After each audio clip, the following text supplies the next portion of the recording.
Alhamdulillah, alhamdulillahilladzi arsala rasulahu bil huda wa dinil haqq liyudhhirahu 'alad dini kullih wa kafaa billahi syahida. Asyhadu an la ilaha illallah wahdahu la syarikalah wa asyhadu anna Muhammadan 'abduhu wa rasuluh la nabiyya ba'dah. Allahumma salli ala Muhammad wa ala ali Muhammad kama sallaita ala Ibrahim wa ala ali Ibrahim wa barik ala Muhammad wa ala ali Muhammad kama barakta ala Ibrahim wa ala ali Ibrahim fil alamin innaka Hamidum Majid. Qala Allah Ta'ala fil Qur'anil Karim, a'udzu billahi minasy syaithanir rajim, bismillahirrahmanirrahim. Ya ayyuhalladzina amanu ittaqullaha haqqa tuqatih wa la tamutunna illa wa antum muslimun. Wahai anda dan kita sekalian yang menyatakan dirinya beriman kepada Allah, marilah bertakwa kepada Allah dengan sesempurna-sempurnanya takwa, dan jangan beri kesempatan sama sekali kepada maut untuk datang menjelang sebelum kita secara murni, penuh, utuh, kafah menjadi seorang muslim sejati. Sidang Jumat yang dimuliakan Allah, kalau kita lihat hari ini bulan 6 dalam kalender Hijriyah, sepertinya nggak ada hari bersejarah yang kita bisa bahas. Dan hari ini bulan Desember, kayaknya juga nggak ada yang punya kita. Kalaupun ada ya Natal bukan punya kita, barangkali nggak forumnya juga membicarakan itu secara dalam. Cuma mungkin kita ada terlupa sesuatu. Mungkin kita terlupa sesuatu. Indonesia setiap 22 Desember, berarti sepekan yang lalu, memperingati Hari Ibu. Lalu Hari Ibu ini seakan-akan kehilangan gaung.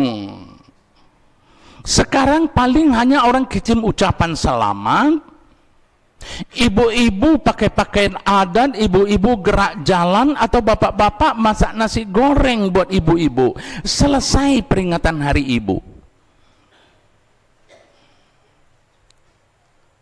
Jas merah, jangan sekali-kali melupakan sejarah.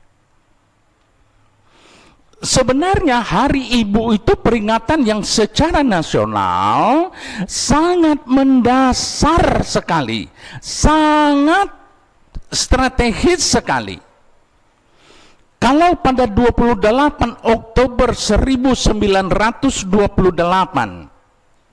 kita mengenal Sumpah Pemuda, para pemuda menyatakan sumpah berbangsa satu, bertanah air satu, berbahasa satu, kita peringati besar-besaran. Bagus, karena itulah awal kita berjuang melawan penjajah secara bersatu, nggak dipecah-pecah lagi. Tapi kita lupa bahwa 2 bulan setelahnya kaum ibu di Yogyakarta pada tanggal 22 Desember 1928, hanya 2 bulan setelahnya, perempuan Indonesia mengadakan kongres di Yogyakarta yang tujuannya bukan untuk menentukan arisan, bukan untuk show, bukan untuk pakaian-pakaian adat, tapi untuk ikut tandang ke gelanggang, berjuang di medan perang. Kalau bisa angkat senjata, sejelek-jeleknya dapur umum dan keperawatan dipegang oleh kaum ibu. Kalau kita kutip dari situs Kementerian Pemberdayaan Perempuan dan Perlindungan Anak Republik Indonesia, sejarah Hari Ibu berawal dari pergerakan perempuan Indonesia yang mengadakan kongres pertama di Yogyakarta. Berhenti saya sebentar. Kongres itu dilakukan oleh kaum perempuan. Kaum ibu itu diistilahkan perempuan. Sekarang kita mengistilahkannya wanita. Perempuan, empu itu tanda untuk menunjukkan dia istimewa, dia bagus, dia pinter. Dan empu jari ini di antara 5 jari kita, satu-satunya yang bisa mendatangi jari-jari lain. Dan jari lain ini kalau didatangi menunduk padanya. Itulah peran perempuan. Dan itulah yang ditentukan oleh perempuan di Yogyakarta. Dan tokoh-tokoh yang memperjuangkan itu salah satunya adalah Nyonya Sukonto, Nyonya Ki Hajar Dewantoro, Bapak Pendidikan Indonesia suaminya, dan R.A. Sukonto. Mereka mengatakan zaman ini adalah zaman kemajuan. Oleh karena itu zaman ini waktunya mengangkat derajat kaum perempuan agar tidak terpaksa duduk di dapur saja, kecuali menjadi pendamping laki-laki. Sebab sudah menjadi keyakinan kita bahwa laki-laki dan perempuan mesti berjalan bersama untuk kepentingan umum. Sidang Jumat yang dimuliakan Allah. Kalau kita lihat Islam menempatkan perempuan itu bagaimana? Pertama, Rasulullah mengatakan kaum perempuan itu adalah tulang punggung negara. Berdirinya kita karena tulang punggung. Tanpa tulang punggung nggak bisa kita berdiri, lumpuh. Perempuan adalah tulang punggung negara. Jangan abaikan mereka. Perempuan adalah tempat pengabdian pertama seorang anak setelah 3 kali kepada perempuan, baru pada laki-laki. Seorang sahabat bertanya pada Rasulullah, "Ya Rasulullah, setelah saya mengabdi pada Allah dan engkau, siapa yang perlu kami abdi?" "Ibumu." "Setelah Allah, engkau dan ibuku, siapa lagi ya Rasulullah?" "Ibumu." "Setelah Allah, engkau dan ibuku, siapa lagi Rasulullah?" "Ibumu."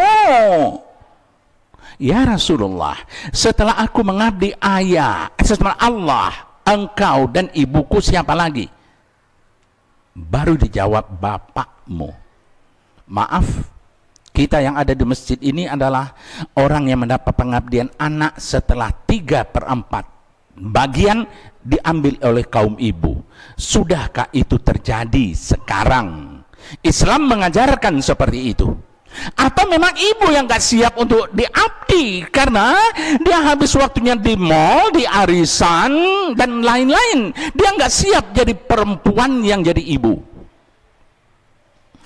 Lalu Islam juga mengajarkan sorga berada di bawah telapak kaki ibu. Saya nggak bahas ini mendalam. Yang keempat, bagi perempuan yang wafat atau diwafatkan Allah waktu melahirkan, dia akan memperoleh status syahid tanpa perlu ke medan perang. Yang kelima, memperoleh sorga apabila di akhir hayatnya dia mendapatkan kecintaan dan rasa sayang yang penuh dari suaminya. Peran kita untuk mengasihi, menyayangi, menyantuni, memikirkan segala kepentingan istri kita, yang kalau itu kita berikan kepadanya dan dia dipanggil lebih dulu, surga dijamin buatnya. Cuma persoalannya, mampukah kita atau mampukan dia untuk mendapatkan itu. Yang keenam, sidang Jumat yang dimuliakan Allah. Secara medis, perempuan yang hamil menjelang 9 bulan, bertambah berat badannya karena ada janin yang dikandung di dalam perutnya, seberat rata-rata 13 kilogram. Satu buah kelapa beratnya rata-rata 1 kilogram. Berarti kaum perempuan yang hamil membawa 13 kelapa yang diikatkan di perutnya kemana-mana. Mampukah kita kaum laki-laki mengikatkan 13 buah kelapa di perut kita dan kita menjalankan kegiatan seperti biasanya? Berat sekali peran mereka, jarang kita perhatikan.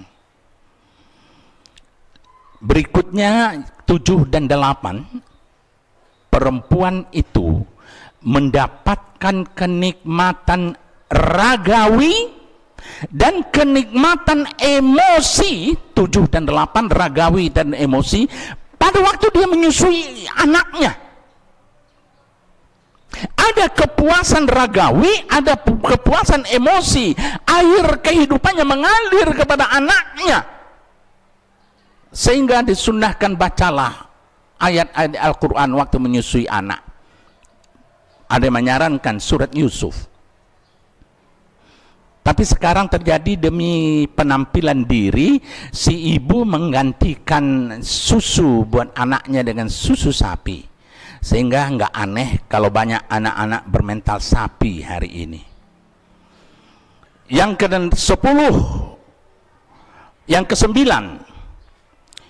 perempuan bisa berprofesi terhormat. Nggak ada larangan. Tapi dengan catatan seizin suami. Seizin suami. Saya punya kenalan dekat saya 2 orang suami istri yang dua-duanya profesor di Universitas Indonesia. Sekali waktu si istri ngomong sama suaminya, "Mas, saya rasanya capek ngajar, saya mau istirahat." Suaminya hanya jawab, "Bagimu itu pengabdian, silakan pilihanmu. Tapi bagiku tanggung jawab." Dia bisa berprofesi tapi dengan izin suami.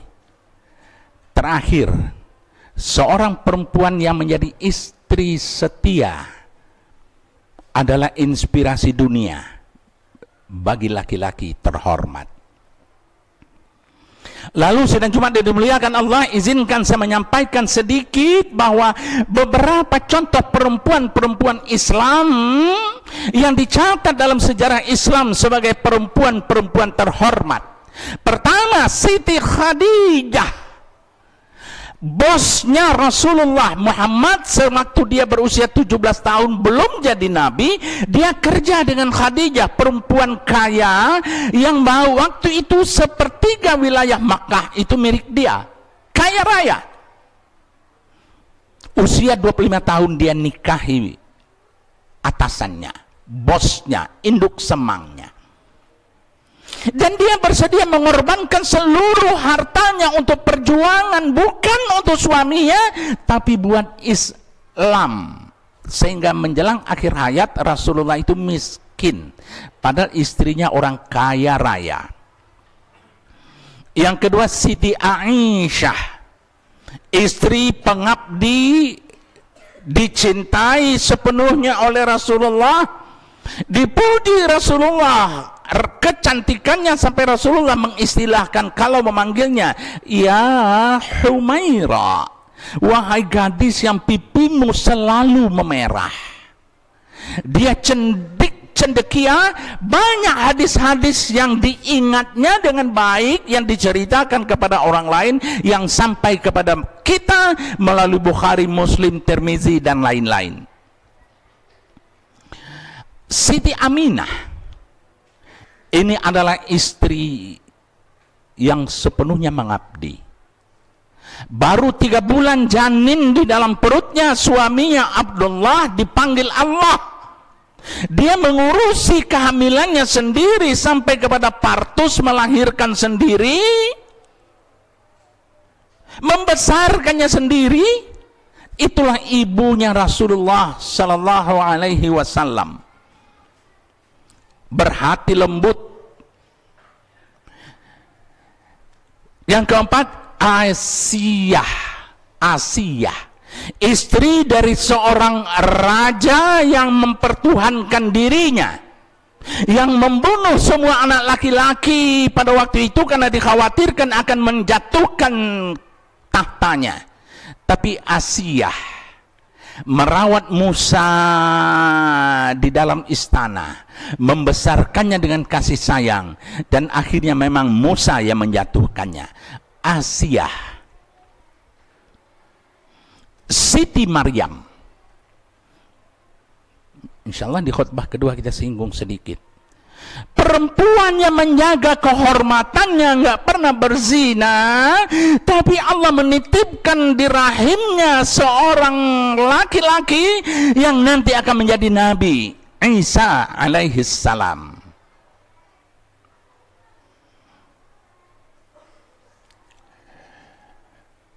Yang ke-10, yang ke-6 adalah Sumayyah. Sumayyah adalah perempuan budak di zaman Rasulullah. Masuk Islam, ditekan habis, disiksa habis, diintimidasi habis. Kalau sekarang ditawarin nggak sekadar minyak goreng, nggak sekadar mie, nggak sekadar amplop, kehormatan dan nyawanya terancam kalau dia tidak mau menyatakan bahwa Islam itu salah, yang benar itu selain Islam, agama leluhur. Akhirnya dia diancam akan disiksa di hadapan umum.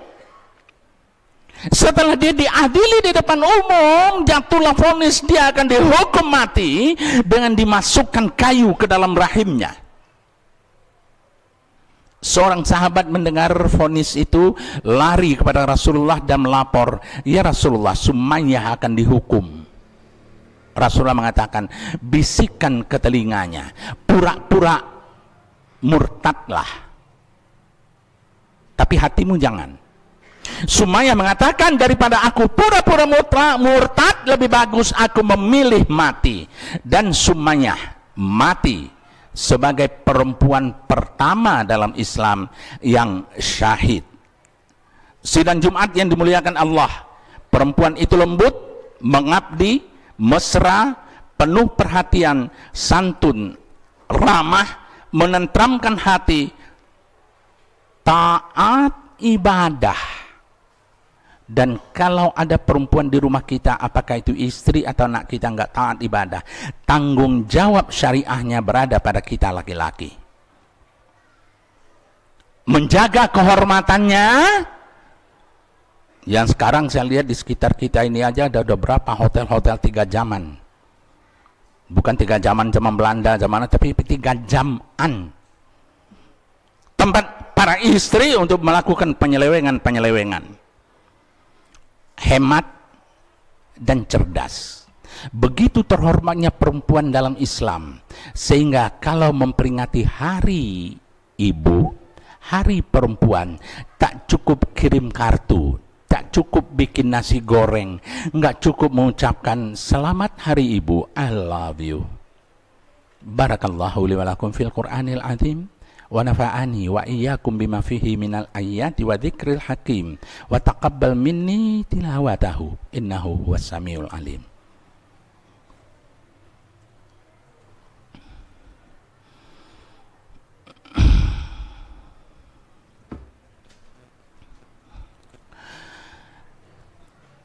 Alhamdulillahi nasta'inuhu wa nastaghfiruh wa na'udzu billahi min syururi anfusina wa min sayyiati a'malina. May yahdihillahu fala mudhillalah wa may yudlilhu fala hadiyalah. Amma ba'd. Sidang Jumat, izinkan saya menggunakan 2 menit di khutbah kedua ini dengan menyampaikan, saya singgung tadi seorang perempuan utama dalam Islam adalah Siti Maryam. Siti Maryam melahirkan anaknya yang tanpa dibuahi oleh sperma seorang laki-laki, kuasa Allah. Adam lahir tanpa ibu, tanpa bapak. Isa lahir tanpa bapak, ada ibu. Tapi yang jadi persoalan, kapan sih dia lahir? Benar nggak 25 Desember? Ada satu sekte dalam Nasrani, Pantekosta, tidak mengakui itu. Nggak mungkin. Karena dia belajar sejarah, nggak mungkin. Tapi saya nggak bicara itu, kita nggak cukup ilmu dan nggak pas forumnya. Tapi saya ingin mengatakan Al-Quran mengatakan Maryam 25-30. Intinya, sewaktu Maryam dalam kehamilan besar dan siap-siap untuk partus, untuk melahirkan, dia tertidur di bawah pohon korma. Lalu Allah mewasiatkan kepadanya, berpeganglah kepada pohon korma. Kalau dokter mengatakan orang kalau mau melahirkan, tarik nafas, lepaskan pelan-pelan, ngejen, keluar. Allah mengatakan, pegang pohon korma sampai bergoyang pohon korma itu. Pada waktu itulah dia partus, lahir Nabi Isa. Tapi ada keterangan tambahan. Ternyata pada waktu dia berpegang pada pohon korma, pohon korma bergoyang, jatuhlah buah korma. Dan itulah makanan Nabi Siti Maryam sampai beberapa hari. Dari dulu sampai sekarang, korma tidak pernah berbuah di bulan Desember. Hanya Juli dan Agustus.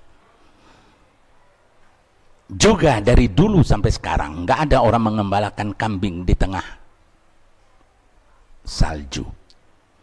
Akhirnya, mari kita akhiri khutbah ini dengan menundukkan kepala kita, menadahkan tangan lemah kita, bermunajat pada Dia yang satu, yang hanya kepadanya doa tertuju, Allah Azza wa Jalla, yang hanya kepadanya saja segala pinta bermuara.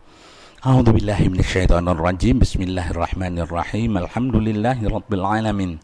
Assalatu wassalamu ala asrafil anbiya'i wal mursalin wa ala alihi wa ashabihi rasulillahi ajma'in. Allahumma ighfir lana ولوالدينا وارحمهما كما ربيانا صغارا ولجميع المسلمين والمسلمات والمؤمنين والمؤمنات الأحياء منهم والأموات برحمتك يا أرحم الراحمين. ربنا تقبل منا صلاتنا وصيامنا وقيامنا وركوعنا وسجودنا وتخشعنا وتضرعنا يا الله يا أرحم الراحمين يا مجيب السائلين. Rabbana hab lana min azwajina wa dzurriyyatina qurrata a'yun waj'alna lil muttaqina imama. Rabbana atina fid dunya hasanah wa fil akhirati hasanah wa qina adzaban nar. Ibadallah, innallaha ya'muru bil 'adli wal ihsan wa ita'i dzil qurba wa yanha 'anil fahsya'i wal munkari wal baghi ya'idzukum la'allakum tadhakkarun wa la dzikrullahi akbar. Aqimis shalah.